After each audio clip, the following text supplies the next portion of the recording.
Right. We're all set.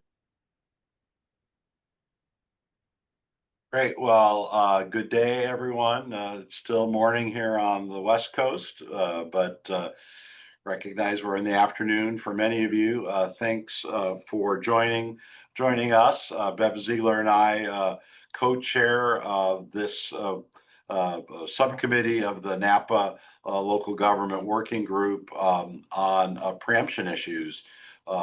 And one of the things the committee had talked about is trying to be active in this space. But before we got too far along, we felt it was important to get a better sense of what our colleagues at the National League of Cities and the National Association of Counties are already doing and have recently done in this area. And so we've have joining us two colleagues from NLC, and hope to see Terrence Muda from NaCO join us here shortly. But we've asked Julia and Dante from the National League of Cities to share a little bit about their work and NLC's work. So you know that Dante is the manager of legislative advocacy for NLC, and Julia is a program manager in research and data analysis at NLC. So Bev, I don't know if you have any other preliminaries that you wanted to share with the group. Otherwise, I think we'll just turn the floor over to Julia and Dante and get a sense to start, for starters, what NLC's been up to. No, nothing for me. I'm just anxious to hear what you all have to say. Great. With that, Julia, Dante, I don't know who wants to go first. Yeah, we actually put some slides together well, on my end, on the research side, I had a lot of figures that I just wanted to share with you all on things we've been tracking. So if that's of interest, we'll go through that later, but I wanted to give Dante the chance to go first. So I can share my screen, but before I do that, I also wanted to point out we have Abby Davidson from NaCO here. I don't know, Abby, if you're stepping in for Taryn or if you're just here for support and interest as well, but just wanted to point out that she's on the call. Cool. Hi, everybody. Thank you. So Abby, are you here in lieu of Taryn, or are you here just for fun?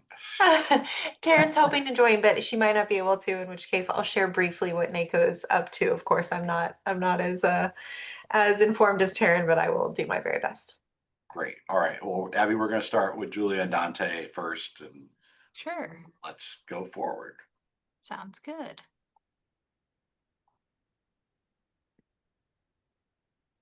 Perfect. Thank you, Julia. I think I'll just give a few blurbs about what we're looking at on the federal advocacy side. Hi, everyone. As Wally mentioned, my name is Dante Moreno. I'm the Finance, Administration, and Intergovernmental Relations Lobbyist at the National League of Cities. There are two types of preemption that we're watching here at NLC, that on the federal level and that on the state level. Most recently, and Julia, you can go to the next slide. Most recently, we saw preemption pop up in the budget reconciliation process.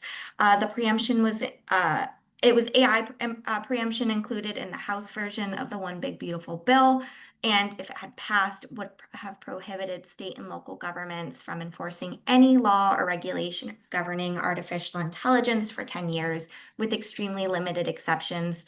Luckily, it was stripped out of the Senate bill at the 11th hour, but that's something that we continue to keep an eye on. Sanctuary cities is another area around preemption that is continuing to pop up. Language banning so-called sanctuary cities is now regularly appearing in both the federal appropriations bills that have been released recently, as well as state legislation. This often ties immigration enforcement to unrelated funding streams, and without a clear definition on what a sanctuary city is on the federal level, it is concerning to us and something that we're watching.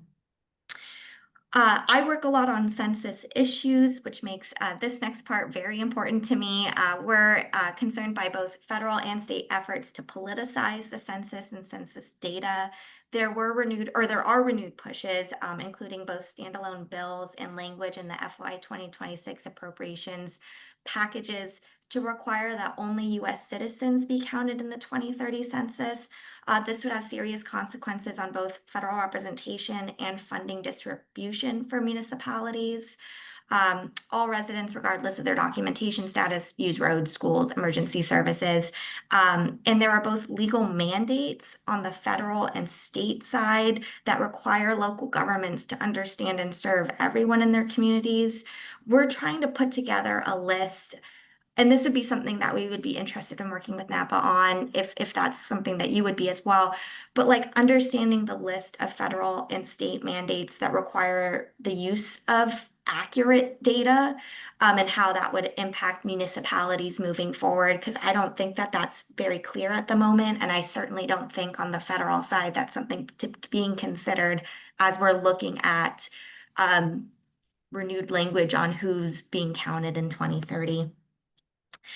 Just a couple other things I wanted to touch on. Across the country, we're seeing state legislatures increasingly put laws into place preempting cities in a range of the more traditional areas that are being preempted.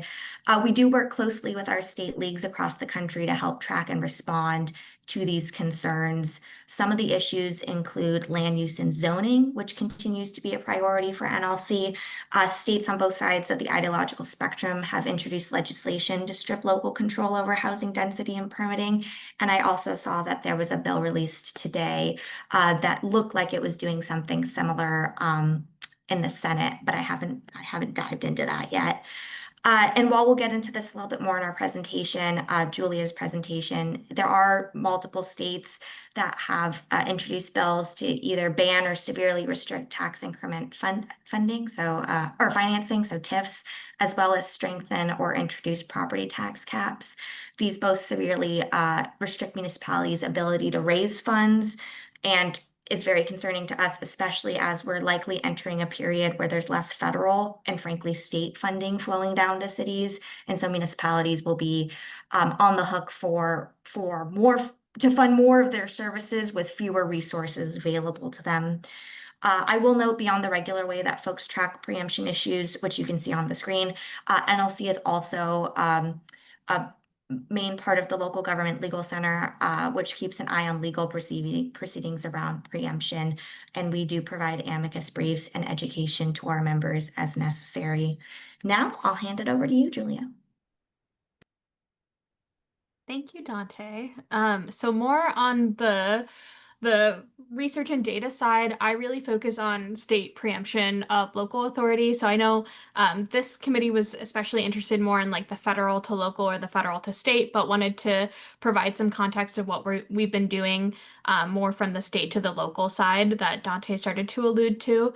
But overall, we have taken a large research approach to this where we've tracked enacted legislation. So a lot of that has been done in partnership with the Center for Public Health Law Research at the Temple University. And from that data, we've been able to write a lot of resources for both cities and state leagues. We also have a local authority dashboard that provides additional resources on what cities can do if they're in a state with limited actions because of preemption. And then also, as Dante mentioned, supporting the state municipal leagues as they go and find ways to support at the legislative level at the state for cities and be the voice for cities at the state. So I wanted to share a couple of upcoming reports that we're going to be releasing soon and some data around those reports. So first, I'll share that this is the data that we have with the Center for Public Health Law Research.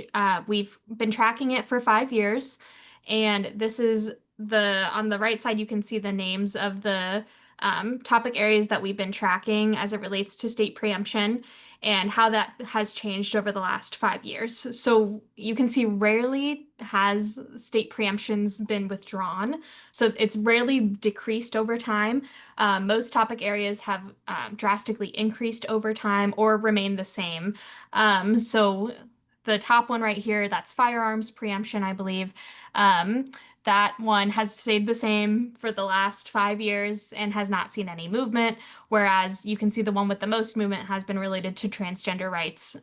So overall, that's the general picture of what we've been looking at with the Center for Public Health Law Research. And then the next few slides. Sorry, I haven't eaten lunch yet, so I'm kind of hungry. But the next few slides go into a couple of the more topic areas that we've looked into from this list. So on here, you can see this is related to election administration policies and what states require of cities or limit them from being able to enact locally to host elections. So we're doing a brief soon related to this. And then this goes more into the specific topic areas that we've been tracking as it relates to elections.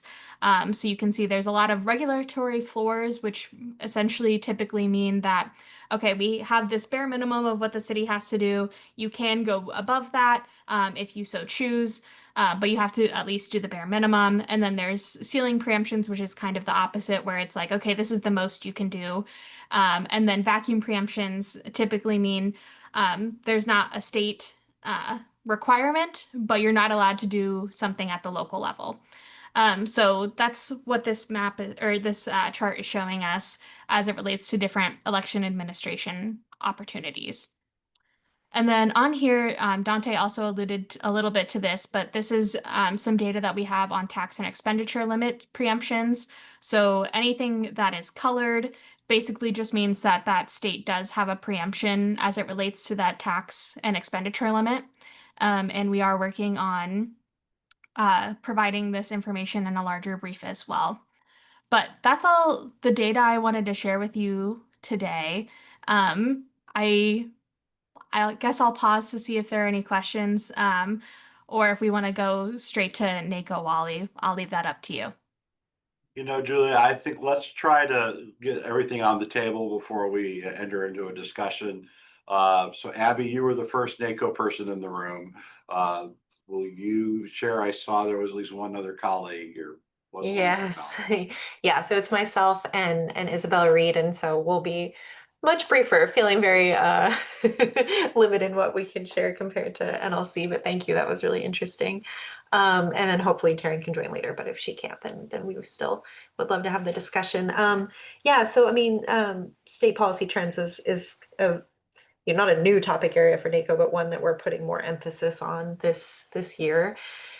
And in terms of research products, we're currently working on full research studies on land use authority, and trying to understand at the county level, like what are the actual, how much land is under county authority, and sort of what barriers they're facing there, especially with also a look on public lands, like how many counties have those public lands that sort of interact with their authority over their land. And then similarly looking at trends in property tax reform. So yeah, that's obviously key to both of our,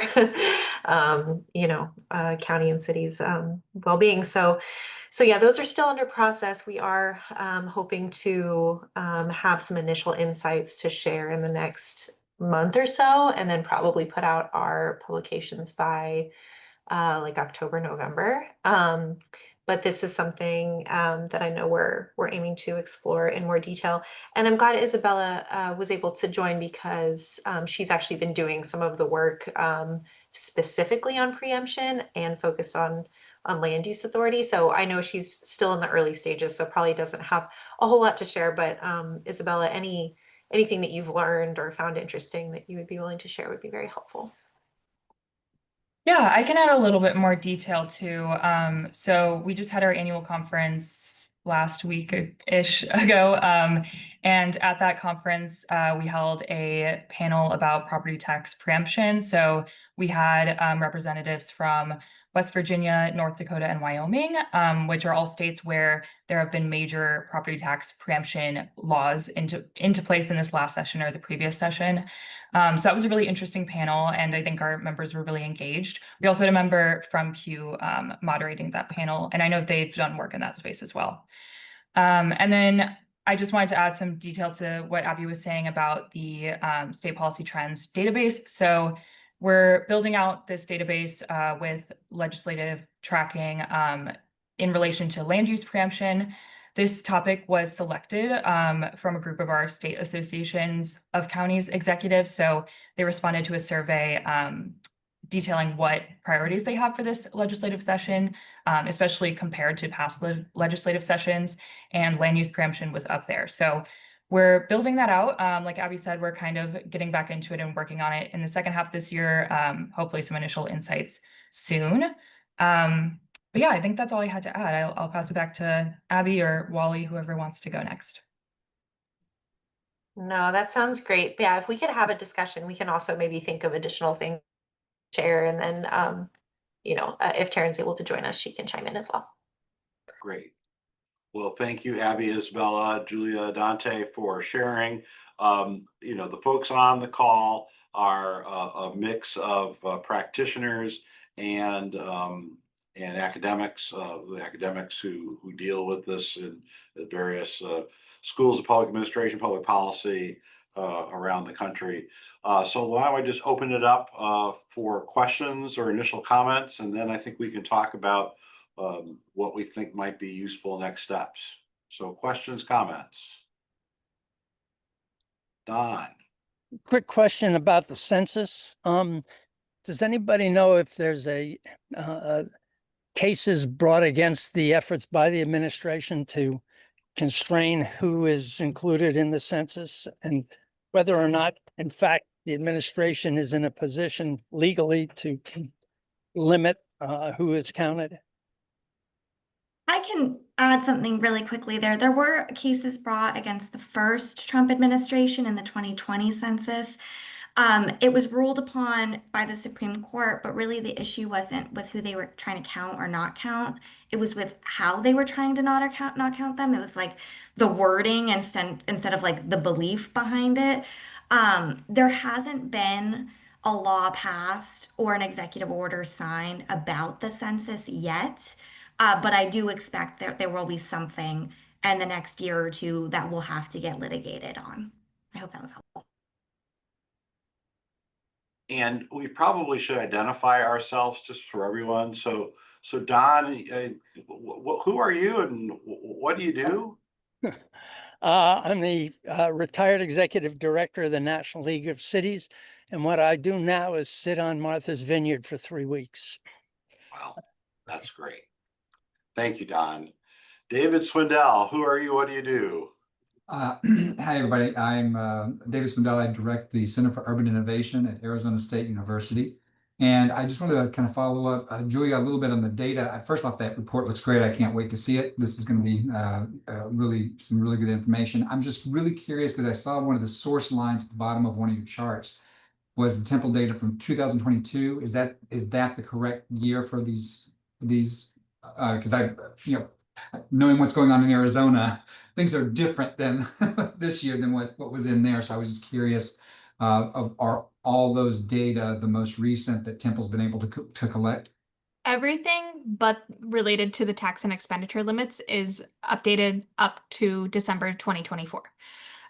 For the tax and expenditure limits data, that is accurate. That's, I believe, November 2022. Because we hadn't seen any change at all in any of those variables, I think in a 4-year period. So we decided to look at other variables, and because of how much time it took to gather the TELS data, we decided to move efforts elsewhere. So that is accurate for the 2022 as it relates to the TELS information. Excellent. Thanks so much. Mm-hmm.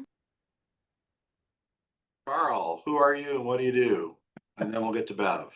Good afternoon or morning. Carl Stenberg, University of North Carolina School of Government. And I had a question on state preemption, and I think Julia might have partially answered this.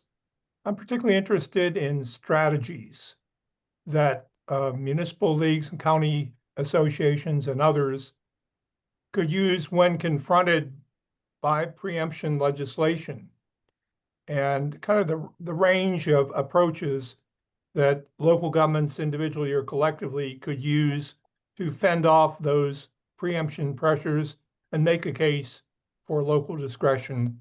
So thank you for that. I can jump in and get us started on that. I think there are a lot of different approaches that have been taken and can be taken. Right now, we are working with the state municipal leagues to figure out more of what they want that to look like, since a lot of that is being fought by them during the state legislature period throughout the year. But some strategies that come to mind specifically are especially around messaging campaigns as well as data storytelling.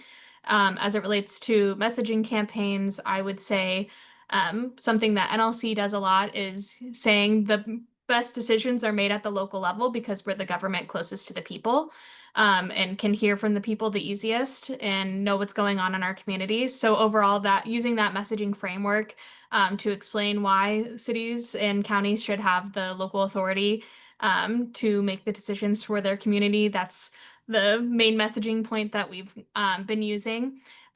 Also, I've heard of the framework of partnerships, not preemption. So work with us, don't work against us. So that's another messaging. And then in terms of data storytelling, really explaining the impacts of what a preemption could have on a local community, and that it's not a one size fit all solution.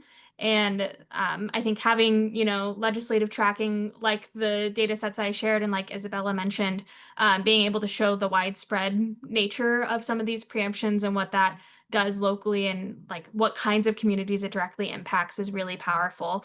There was a recent report released by A Better Balance on paid leave preemptions, and I think they found that the majority of the states that do those paid leave preemptions at the state level are in the South, and they disproportionately would impact Black workers compared to white workers. So being able to contextualize who these preemptions really impact, and it is the people that are going to be the most harmed at the end of the day, and the ability for the city to make decisions for those people as those elected leaders. I think those are the two main things I would point to, and I can share that report if there's interest. And if I can add because what Julia said was just phenomenal. I will say just on a base level, like even when we're dealing with federal government, when we were dealing with the potential getting repeal of the tax exemption on municipal bonds, it was really just talking to legislators. And I think it's the same on the state side. You hope that when folks are making laws that they understand the full context, but a lot of times there's a lot of voices coming at them. They may not be the expert in that specific area, even though they vote on everything. Just providing them that context, which is what Julia was saying, just real in connecting it with their priorities. Like on the city side, cities have to provide so many services, including enforcement, law enforcement, which is very expensive. How do you pay for something like that if you're getting rid of all the ways that cities can, make money, create a revenue stream? And so I think just sitting down with folks and coming in with the assumption that they are not the expert in that area is always really helpful too. Let me jump in on this. A number of years ago, the state of Virginia, the league there decided to play hardball. And they put together a video which said that if anybody did what the legislature did, they would be going to jail. And they had the doors of a jail slamming. And they knew that they were going to really tick off the state legislators. But they decided in that environment, the only way to do it was to play hardball. And they were successful. However, no other state was willing to take the risk of alienating members of the state legislature. But the question now is, and I'm not as engaged, is the political environment such that leagues are not going to be willing to take the risk of playing hardball with the legislature? I wanted to add at our panel at the annual conference last week, we had the executive director of the West Virginia State Association of Counties. And I think what we heard from him really was that, at least in their legislature, the process was really top down and he didn't really feel like they had a voice, which, so I think the first thing is just having counties have a seat at the table. And then I did want to agree with Julia on the messaging piece that came up a lot in our panel, but specifically messaging and clearly communicating with residents. So whether that is because it will go to ballot initiative or talking to their representatives, making sure residents know where their tax dollars go and why it matters.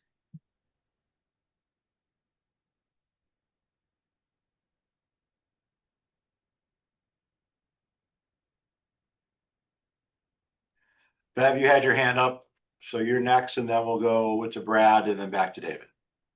Okay, I'm another one of the professors on the call, Penn State.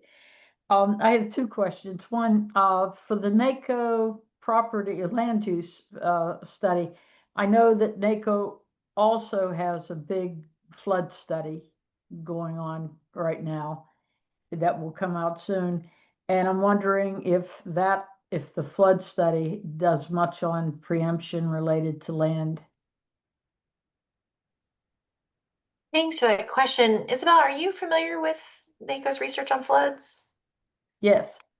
Oh, sorry, I was asking Isabella if she could share any more Oh. from the NaCO perspective, because I might be a little too new to be up to speed there. I'm not exactly sure. I'm sure we can reach out to a staff Yeah. member and connect though. Yeah. Might need to just get Okay, back to you on the that. reason I ask is, like, for example, Texas has more fatalities than any other state from flash floods, big flash flood state. And they just came out with a state plan last year. And obviously land use is a big part of that. So I was just wondering if there was an interface between the reports coming out of NaCO. Okay, my other question is, earlier we learned that a survey was done with the state county association executives to get some idea of where they were coming from on preemption. What does NCSL do to get feeds from the state associations? Anything systematic? I don't know if I can really speak to what that process looks like, but I can say I have used NCSL's data before for other reports with that are topically interesting to us that we haven't been able to use the CPHLR data for. But in terms of how they receive that data, I can't really speak to that in their relationship with the leagues. Okay, and then finally, this is kind of weird. All the time I give a lecture, like every year, invited to the State Association of Mayors in my state, Pennsylvania. And that covers all the townships, the boroughs, the cities, not the counties. I do other stuff with the counties. And in all these years, I've never once seen preemption on the program for a 4-day conference for the Mayor's Association. And it's never once been part of the discussion at a conference, which I think is really strange. Now, they talk about things that are preemption, but they never use the word preemption. And it seems to me that there's some communication problem there with especially the small town mayors really understanding kind of comprehensively what preemption's all about. So it's something to think about in terms of how you tap the views of your constituent governments. Yeah, I think I'll just jump in real quick to say in response to that, I do think there's a large misunderstanding of what preemption is. It's not just for mayors, it's also for residents. Oh, yeah. So I think there's a lot of miscommunication on what that means, and the term just seems kind of confusing in general. So I think I would point to that a lot in response to that. Okay, thank you. Brad, who are you and what do you do? Hey everybody, Brad Riley here. I'm a city councilor at large in East Hampton, Massachusetts, and currently studying preemption with the University of Kansas. So my question for the guests today is, have NaCO and NLC considered concepts of fear, administrative burden, and threats of federal funding cuts as de facto preemption without having to pass federal legislation, or also using these strategies to force states to enact legislation on local governments?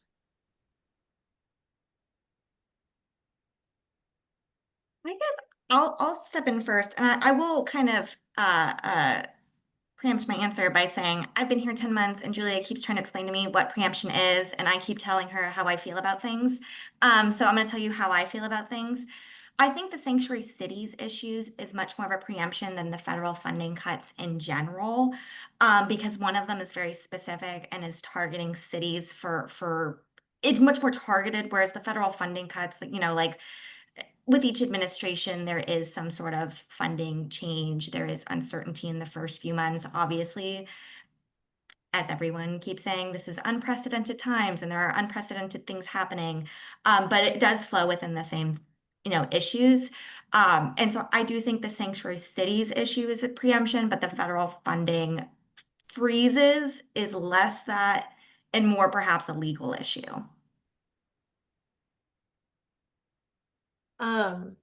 I'll just jump in really quick to say that that's really interesting, the way you're framing that, and be curious to see what comes out of a partnership. Is that the focus of your partnership with University of Kansas? Yeah, it's honestly it's a much broader project that we're doing Okay. with Robert Wood Johnson Foundation Okay. funding, specifically looking at narratives that are told in crafting policies. Our focus is specifically on minimum wage and preemption of rent control. But Okay. then, you know, just this sort of, you know, new dynamic of, you know, preempting DEI language. Mhm. There is no actual legislation in place at the Mhm. federal level that says that you can't talk about these things. But they create the conditions that sort of says if you don't do this, then we'll use, you know, administrative purse strings or, you know, administrative burdens to punish you for not engaging in Mhm. this. So while it's not a traditional form of legal preemption, it does still sort of serve the same outcome. So, you know, and you know, like Dante just said, you know, this is obviously unprecedented times, and this is a, you know, we talk about, you know, new preemption as being, you know, when you have, let's say, conservative states that will pass legislation to restrict more progressive cities.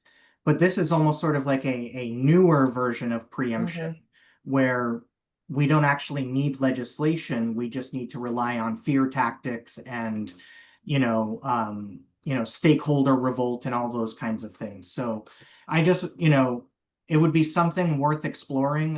You know, I have been writing up some research on it, but you know, I know that this is a very wide topic with lots of different policy areas, but I think this is a new element at play in preemption. Yeah. Thank you. Yeah, I hope you can share with this group as you do develop some work, because how you make that connection will be really interesting. I just wanted to add from NaCO, sort of thinking about how a lot of changes in the federal government are affecting counties directly and counties via states. We recently, as in like a week and a half ago, put out an online report called The Big Shift, an analysis of local cost of the local cost of federal cuts. And it really addresses the One Big Beautiful Bill Act, and then also the president's budget request for 2026, and sort of maps out how that might affect counties and sort of subnational governments in general. And so that could be helpful. It's not necessarily like, you know, specific to this topic of preemption, but broadly the costs that are being shifted to counties amidst sort of a restricted local autonomy, and sort of that big picture, and sort of NaCO's perspective of how that might affect counties. So I put the link in the chat, and you know, happy to talk more about that or discuss as it comes up. Chris Thanks, Merrill, Abby.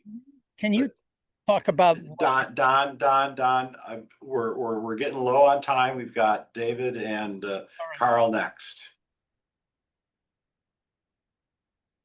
Thanks. Just real quick, I wanted a point of information for everybody. You know, Wally has been working on the Local Government 2030 initiative for the last couple of years, and we've been running with that, kind of evolving that further and building out what we hope to become a national research agenda for scholars who are really interested in the work that we're talking about, aimed at actionable research, empirically grounded action research for local governments.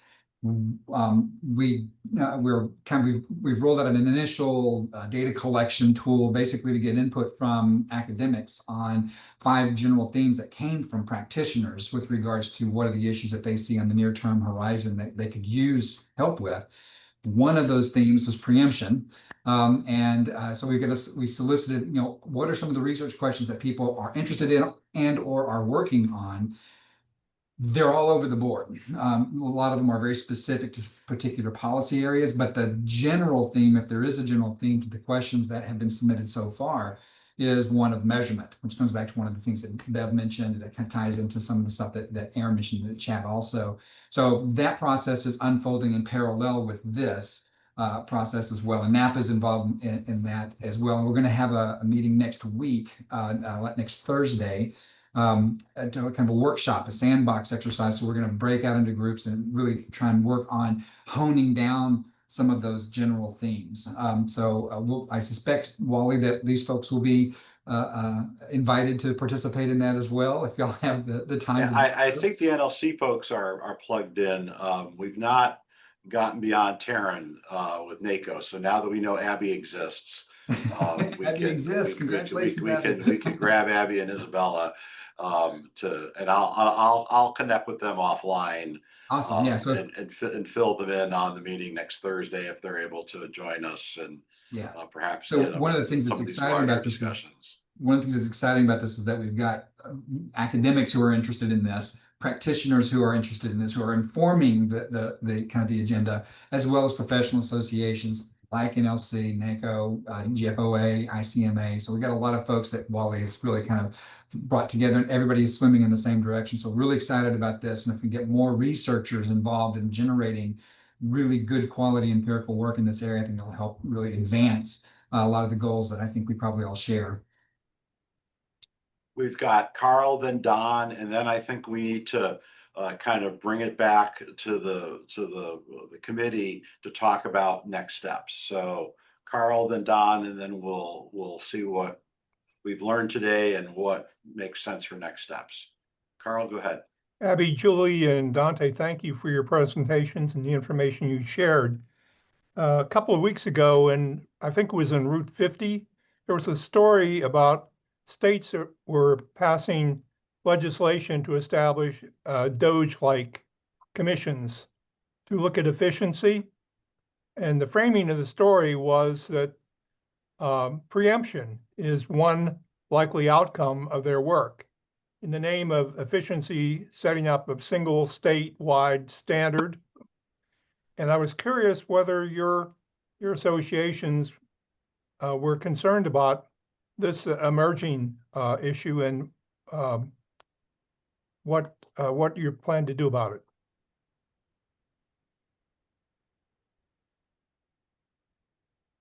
I would love for NLC to go first. No, I'm happy to just provide a brief. We are concerned about cuts in state funding to local governments. It's a much larger piece of the pie for municipal budgets than federal funding is. And we've already seen what the cuts to federal funding have had toward uncertainty, toward cities, toward city budgets in general. I put a CRS report kind of summary in there from something that was released sometime this year. It is a huge chunk of the pie, and some of that's federal funding pass-throughs, but it's not a lot. It's definitely something that we're keeping an eye on. And as Julia mentioned, there's a whole retreat happening, I believe, in 2 weeks with our state leagues, in which we will be having a sit-down discussion around preemption, around how NLC can be helpful, and be prepared for what's coming, so we're not just reacting to the issues at hand. Don. Question for Chris Morrow. You track revenues. Can you talk a little bit about trends you're seeing in terms of percent of revenue that are coming from states and the federal, and particularly this last 6 months? And identify yourself for the group, Mr. Sure. This is Chris. I'm Chris Morrow with the Government Finance Officers Association. And, Don, we don't track that specifically. What I can tell you is we just did a pulse survey of not just our members, but finance directors throughout cities, counties, special districts, and the number one issue by far was revenue uncertainty. And I think that's kind of a sign of that. Number two were expense uncertainty, particularly with inflation. But it looks like Dante put something in there that states provided 66.2.3 billion to local governments. So a big chunk of that, it looks like that's in the chat right there. Thank you. All right. Well, again, thanks to our colleagues from NLC and NaCO for joining us today. So the question for the committee members is, what did we learn, and what would be perhaps some good follow-up from the information that we have? So any thoughts in that area? Mike Pagano, say who you are and what you do. I can't find my hand, but No problem. I'm Mike Pagano, retired like Don, University of Illinois Chicago, Dean of the College of Urban Planning and Public Affairs. I have a question before we get into this, Wally, to NLC and NaCO, and how do you, when you say preemption, it makes it sound as if preemption means the same throughout all 50 states. And so I wonder if you are separating or somehow clarifying that you're referring, I think you're referring only to statutory preemption as opposed to what the state constitutions may have already preempted local governments from doing. And if so, that seems to get to a question of, is there some measure of local autonomy that that maybe, I don't know, maybe one end of the continuum in which there's no state preemption, either can't possibly be constitutionally, but minimal constitutional preemption, and no statutory preemption. On the other side is complete on both. And so to me, it's a bit confusing, as if there's a standard across all 50 states, and which we know there isn't, and how you present that and make sense of that to a wider public, with an understanding, I think, in response to what Bev mentioned in Pennsylvania, is that locals, that they don't see the world in 50 states. They see what's happening to their own home, their school, or their home county or municipality. But for this group, I think it is important to know what it is across the 50 states this preemption is really referring to. That's all. Any comments? Or is this something for us to think about as we move forward? I think it would be helpful for everyone to think about. Also, Michael, it's nice to meet you. I've heard a lot about you through Farhad. So they used to work on the city fiscal conditions report together. So yeah, heard a lot of great things. But anyway, as an aside, I'll let him know I saw you. But also we both live in Chicago, so we talk about our love for Chicago. But anyway, so in terms of constitutionally, I think we haven't really talked about Dillon's rule versus home rule. That is a big piece of this. But I mean, it would be interesting to know more about how effective one is, specifically home rule, in preventing preemption, state preemption. I think that there's been some research on that in general, but that would be really helpful, at least for me, as I'm thinking about these things and strategies with the state leagues, if that's something that even makes sense to pursue, like amendments to a home rule charter and things like that. And we did have a past report with the Local Solutions Support Center on ways to update home rule charter at the state level, but there hasn't been a lot of traction on that. And maybe that is too big of an ask for some states, especially given different political landscapes and things like that. So that doesn't specifically answer your question, Michael, but something for us to chew on as well. Thank you. All right. Thank you, Julia. Thanks, Mike. So what do we think we need to do next?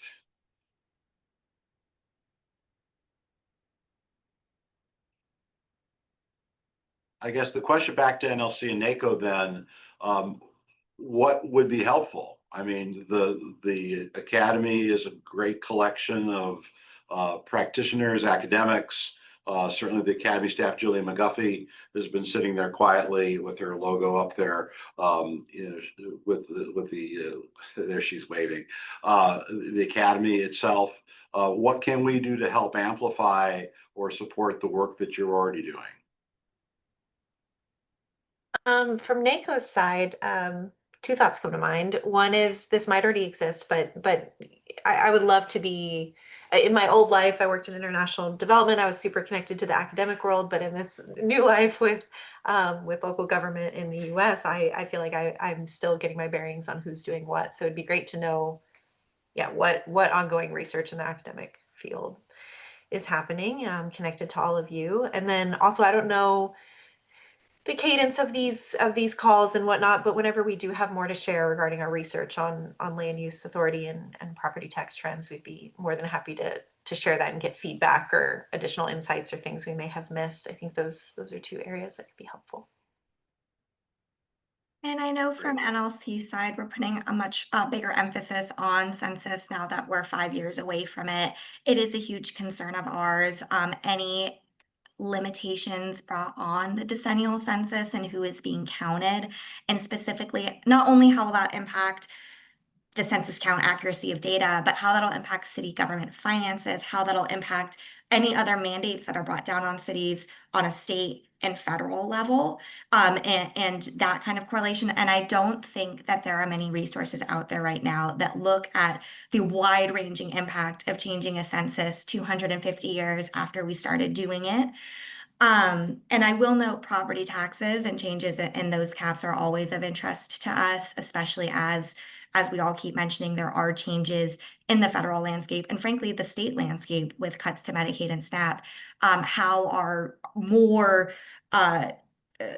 guardrails around how cities can create the revenue streams they need correlating with the impacts of decreased federal funding and decreased state funding. And the other thing I'll mention, and I see, is just the state and local recovery fund from ARPA, I think is a really interesting place for folks to look when they're looking at what happens when municipalities get funding without the guardrails that are usually there. And I say that just because, Brad, you were mentioning federal funding cuts. And I think kind of the opposite of those federal funding cuts are what happened when cities got direct funding for the first time ever, and they got it up front. They got a check. It wasn't, hey, now you have to hopefully in 2 years you sign a grant agreement and then you submit your receipts and you hope that your grant manager is still there and all these things that are normally there. SLFRF, you got like 3 checks in the mail and the government was like, just let us know how it's used for and we'll see. And we're seeing on the back end what happens with DOGE cuts to Treasury when they basically wiped out the department this year. But I do think it's an interesting kind of back and forth as you're looking at federal funding cuts. Thanks, Dante. Don? Seems to me that 2 elements. One, where should we focus? And 2, is there any evidence where NAPA has been particularly effective in terms of being heard and having an impact in an area like this? So was it what Dante just spoke to, and specifically the first one around census? Where have we been effective so that our energies have an impact? Jillian, I guess I'll ask if you're aware of any discussions academy-wide on census issues at this juncture. Unfortunately, that's a bit over my head, and I don't have that information with me, but I certainly can ask some of my colleagues, and I'm sure that they would know more about this. Nancy wasn't able to join today, but I know she wanted to, and she would have more information as well as Brenna Isman. So I will ask them, and I can get back to you on that. So my apologies that I don't have that. So I think that it would seem that the census is a good topic to try to have further discussions and perhaps bring in other colleagues and perhaps frame a separate discussion about the potential impacts of changes and how that comes with funding. Besides that, the property taxes, I think, is probably an evergreen topic as well. So I think maybe those 2 pieces. Any other thoughts from colleagues? Aaron, you had put a comment in the chat a little earlier regarding just general academic connection, and I think certainly we can work on introducing Abby and Isabella to all of our friends. So that will help there. But Aaron, did you have other thoughts that you wanted to share on that topic? Not really, but just to all of these meetings just seem to reinforce how fast everything is moving. And so I think, for myself and my own engagement in these groups, having some structures for some deadlines and deliverables. I know we all kind of want that, but just sort of getting some more firm guidance on how can we actually interface and help and best use our time and effort, because I do feel like a lot of these federal level and even state level sorts of activities are happening in a void relative to what's actually happening on the ground in local governments. And that's obviously the thing that we are all kind of engaged in trying to study and observe.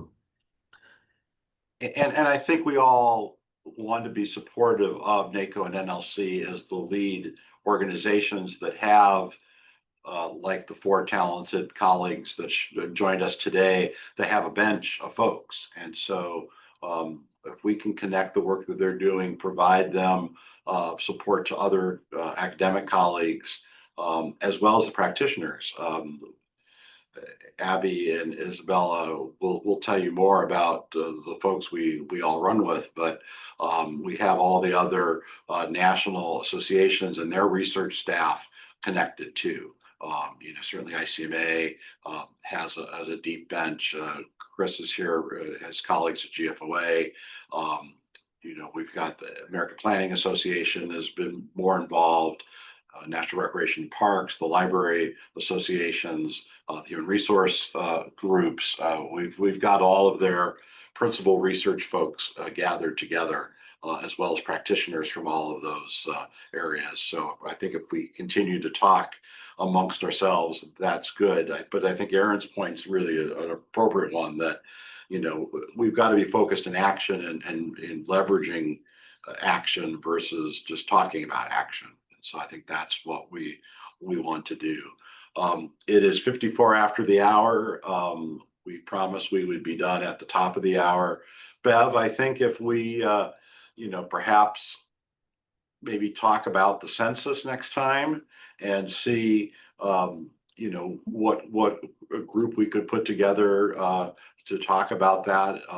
That might be a good next step, in addition to keeping in good touch with our colleagues at NLC and NaCO more broadly. I think those would be good takeaways from today. Sounds good. Great. Any final thoughts? A couple folks we haven't heard from: Mark and Ron and Chris and Paul and Kim and Beth Keller. Any other final thoughts, Mark?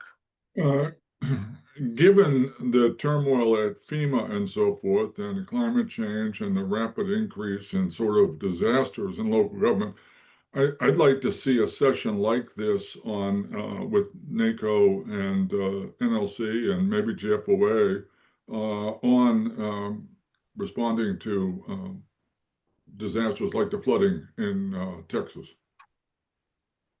Great, we can work on that. And the Academy has new work that it's doing in climate resilience. And so perhaps that can be part of that as well, and bring in colleagues. Certainly a former mayor of mine and Academy Fellow, Steve Haggerty, has a very large business that he does with the disaster support for states and local governments. So perhaps we could include him as well. So that's a great idea, Mark. Any other final thoughts from folks we haven't heard from? Beth turned her camera on. Hi, Beth. Hi. I just wanted to emphasize that this is a very hot topic at ICMA. So I appreciate that you all have made this a priority. Thank you. Great. Beth's moonlighting some more at ICMA these days, I hear. So hopefully we can use you, Beth, to bring in Tad and his colleagues to these discussions. They're just really all very busy these days, but it'd be great to see more of them. All right. Thank you all. Really appreciate Julia and Dante and Abby and Isabella for joining us. Abby, if you could maybe stay on a minute, Sure. with Jillian, and I can catch you up really fast. That'd I've be great. got my summer employee recognition event. We got a big barbecue. I got to go help serve ribs here in a few minutes. But thank you all, and Bev and I will be in touch about a next meeting, probably at this point in the early part of September. Great to meet you all. care. Thank Thanks, you. everybody. Take care. Take care, everybody.